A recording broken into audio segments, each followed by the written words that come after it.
Well, good morning. Welcome back to the Life's Good.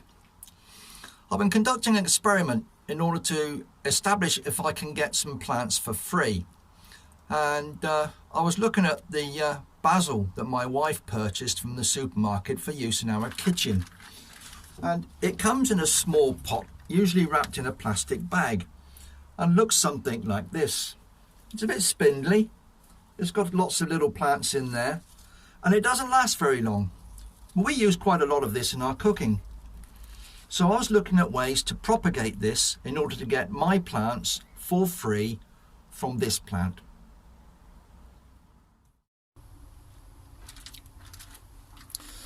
Well, as you can see, I've got a few bits and pieces on the shelf here. This is the basil plant that my wife purchased, and it's already starting to wilt and droop. We've tried watering it, but you can see the roots coming through the bottom. It's quite pot bound inside there. Now, what I started out doing was I had a small glass or jar of water, and using a pair of scissors I took sort of stem cuttings like that off this plant. I removed the bottom leaves, the larger ones, just left a few on the top for the photosynthesis, and all I did was just drop the stems into the water. I'll do another one here. This is quite a lengthy stem. I'm cutting just above that little node there at an angle. Again, removing the bottom larger leaves and leaving the top ones on. I'll take that big one off, it looks a bit damaged. And then leaving these 2 or 3 leaf shoots there and popping that into the water. It's a bit long. I'll take a piece off the bottom, it's a little bit too long. In the water like that. So there's 2. I'll do another one. Just remove the lower leaves here. A couple of larger ones on the top. And again, I'm just popping that in the glass of water like so. And I've just left that on the kitchen windowsill.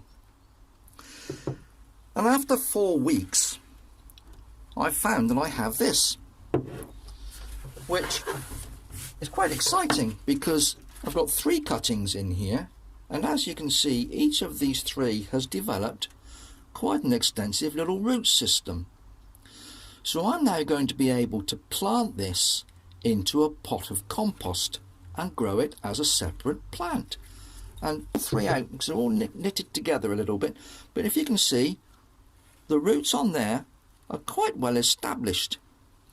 So I've got 3 lovely basil plants to plant into pots absolutely free. As I said, that's 4 weeks in the jar to produce those roots.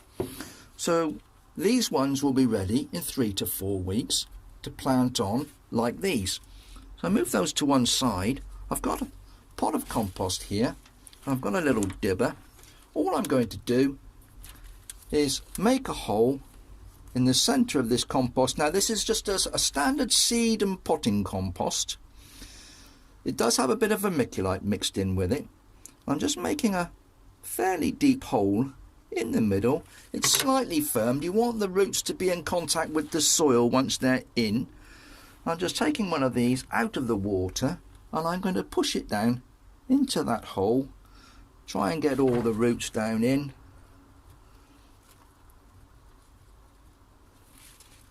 Firm it down. Might put a little bit more compost just around there, just to fill it up a little bit. And one thing I am going to do with this one now is I don't want it to grow as one single stem.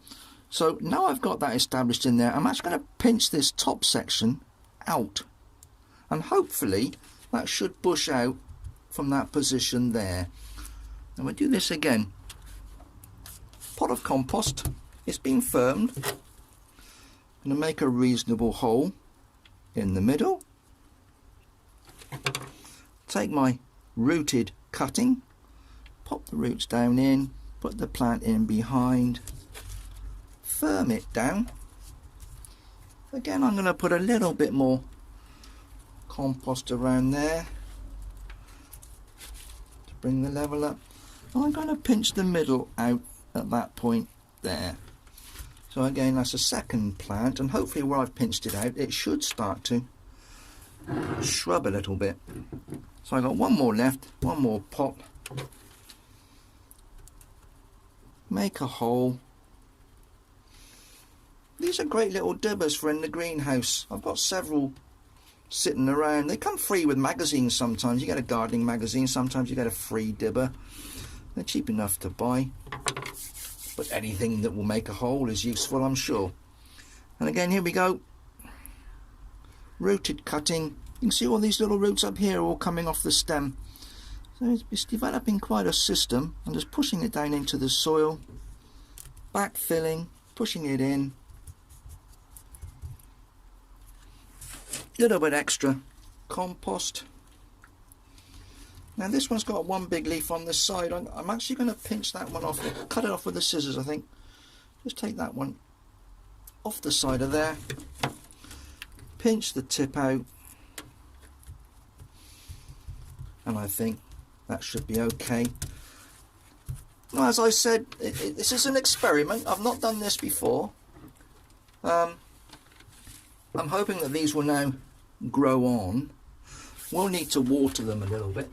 I've got some water here. Just pop a bit of water on each one. When you bear in mind they've been sitting in nothing but water, they're going to be quite thirsty little roots, these, until things settle down. So I'll give that a good watering like that. And those three little plants should grow on to be nice basil plants that we can use in the kitchen. Now, further from the basil, I've also tried the same experiment with some rosemary. I didn't have a jar available. I just used a little pop bottle, filled it with water, took a couple of cuttings of rosemary. I removed all the lower leaves, popped these in the water at the same time as I did the basil. So this is 4 weeks in the water, and they've already developed a root system. I'll let them develop a bit more before I put them into pots. Now, when I took the cuttings from the rosemary, I took the tender ends, nothing too woody. I didn't want a woody stem to try and root, so I've taken the softer sort of new growth of the plant, took a couple of slips off, and I've put those in water, and as you can see, they're already starting to root. So when they're a bit more mature, I'm going to pop those in soil and see if I don't grow some rosemary. I've also done the same with a perennial fuchsia that we have in the garden. Now, this isn't looking so good. I'm not sure whether this is the right method for doing this fuchsia. It doesn't look particularly clever. I'll persevere. It's shooting on the sides rather than producing roots, so I'm not sure whether this is going to be as successful as the herbs, but I'll leave that going and see what happens with that one. The other thing I wanted to show you was this sweet potato. I've seen on various YouTube channels how people propagate sweet potatoes. I've taken a sweet potato and I've used 3 cocktail sticks in order to suspend it, partially submerged in water on the top of this jar. I think you should use about 1/3 to 1/2 of the potato actually submerged. Now, it will start to form roots, but the idea behind this is that this potato should produce shoots. Those shoots are referred to as slips. You remove the slips once they're established with some leaves on, and do exactly the same as I have done with the basil and the rosemary. You remove the slips and put them into water, allowing them to develop a root system.